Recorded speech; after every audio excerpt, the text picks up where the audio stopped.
Meanwhile, Paul George comes in with great form for the Clippers. Again, they're going to need all hands on deck. This is a featured matchup with four of the best wing players in the NBA. You just saw two of them there. As the Clippers win the tap, they'll have it to start the fourth quarter as well. George summons the ball, picked up by Brown on the game's opening possession. Now Leonard with the shot clock winding down. Jackson finds a seam, drives in, and lays it in. And the Clippers draw first blood. But that's by design, for one, so they can get, refamiliarize themselves with each other, but also the other three players on the court can also get accustomed to. And then Zubac inside, and that time, that was just a shifty move by Jaylen Brown, and he froze Zoo that time. So the NBA kind of carried the NBA from an excitement perspective, and that's excitement right there by Tatum. But how hard it is. There were two fantastic drives, one by Tatum and then by Paul George, not settling.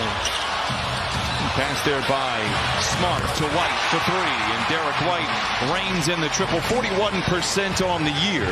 Leonard has been active, picked up by Smart, reigning defensive player of the year, longest tenured Celtic. Tough shot for Kawhi, but he knocks it down, and Leonard gets his first bucket of the ballgame. He's got 3 overall. Clippers trail by 5. Leonard on the attack. Picks up the dribble, bounces in the corner to Jackson for the catch and shoot 3. It is good. Reggie Jackson in his Park Place brings the Clippers to within 2. God, you're going to shoot a high percentage. It's when you begin to force the situation from behind the three-point line, taking tough shots where your percentages go down, and Paul George right back at him, a quick pick and roll in transition. Got the best of, the Boston Celtics was in the paint, 46 paint points to 38 for Boston. Not a surprise, Brown is excellent in the mid-range. Especially when people see you as a basketball player, 6'10" basketball player. He did a movie with Amy Schumer, if I'm not mistaken, as Marcus Morris knocks down the jumper. Long on the 3, Batum, Saturday's hero in Washington, comes away with the rebound. Hands to Morris, finds a seam, reverse layup. And Senior with 7, and the Clippers lead by 10. Good hustle. But the one thing that jumps up, the Celtics 34% from the three-point line in losses, 41% in wins. John Wall, a high percentage shot as he lights the lamp for the first time here tonight. 29-21, Clippers out in front by 8, shooting 58% from the field. Brogdon, pump fake on George. Gets to the rim and lays it in. What a tough shot for Brogdon. He's got 5. Tatum with time, back the other way. Looking to force the contact. No, gets his own rebound. The putback at the horn is good. Brogdon is great everywhere. Down the lane, finds Williams in the corner. Good defense, good closeout. Hauser inside the cornet, juggled, recovers, and leaves it in. Brogdon gets around George, gets to the rim. No, rebound batted skyward by Batum. The Clippers have it. Wall finds a seam, gives it to Man in the corner. Open for 3 and lets it fly, and it goes. The 4th 3 for the Clippers. And now a lot of ball movement on that possession. Here comes Jaylen Brown with 8:45 to play in this first half. Brown below the foul line, twisting and turning, fading and firing, and filling it up. He is absolutely amazing. He grew up just outside of Boston. George, another 2, and it goes for Paul George, and PG now with 10 points here in the first half. Keep his mind engaged, not that he won't do it anyway, but to be able to allow him to play a few minutes before the half ends. Defense for the Celtics recoils in transition. Kennard off the bounce to the rim and in. What a move by Kennard. White. And Brogdon almost automatic from the three-point line. I mentioned it earlier. 49% and climbing for Brogdon. All in due to create some space to get that 18-foot jump shot off. Leonard 2 for 3. Brogdon run off the line by Jackson. Gets to the rim and lays it in.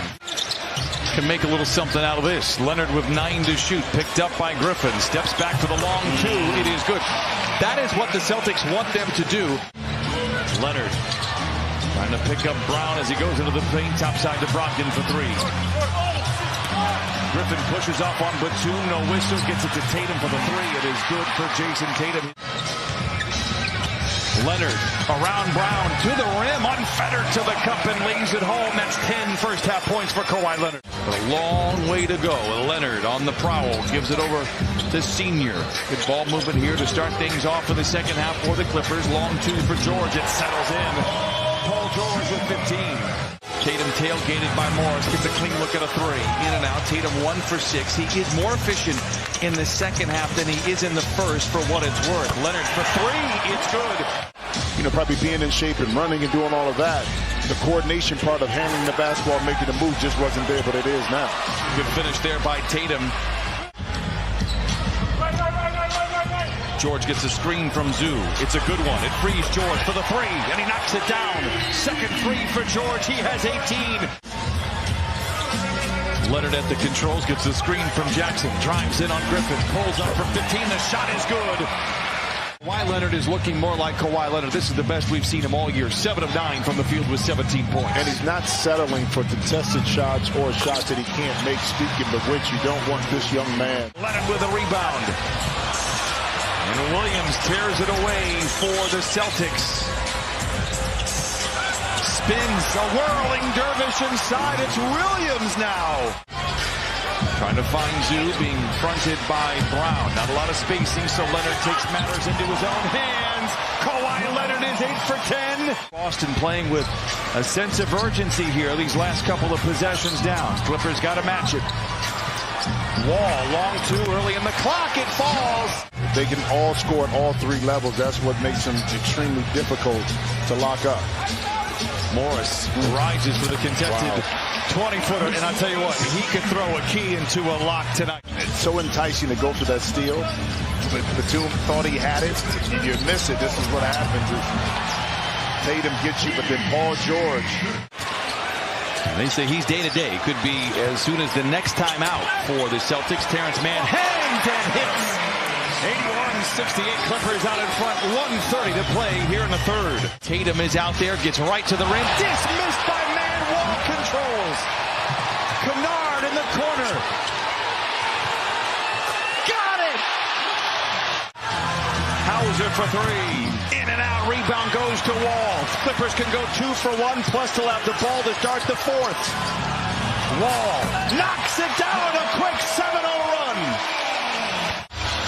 John Wall controls. Peyton Pritchard out there as well. As Joe Mazzulla trying to mix it up. Kennard below the foul line. Beats the buzzer. It is good. Clippers 90, Celtics 72. Knowing that the offense is still kind of clicking, but maybe in a different way. Brown, jab step, jump shot. Three is en route. It is good. He has 16. Jaylen Brown, one of the more cerebral players in the league on and off the floor. George back in the game, making an imprint to the rim. Oh, and gets the bounce. 22 for Paul George. 34%.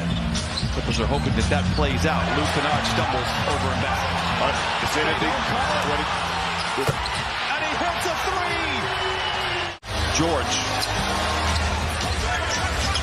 4 to shoot. Leonard going to have to bail him out. The catch and shoot three. Bucket for Kawhi Leonard. 3-point wise, it just hasn't fallen tonight. Give credit to the Clipper defense. Leonard twisting and turning, fading and firing. It's a virtuoso effort for Kawhi Leonard. A season high 25. Back on the wing to Brogdon. That's trouble. He leaves it short, gets his own rebound. Tries to bounce inside. That's a clever play to Jaylen Brown, who has 18. Great contest by Kawhi Leonard right there. Brown bullies his way down the lane, scoops it up off and in. He's got 20. Timeout Clippers. Their firepower. I love it when you go into the lab and you break out the trigonometry stuff. Oh, Terrence Mann with a much-needed bucket. Clippers out in front by 21. But I look at this Celtics team from a year ago, and I think it's a good blueprint for the Clippers to at least understand it, and maybe more importantly for the fans. A 20-point win over the best team in the NBA. It's the best game.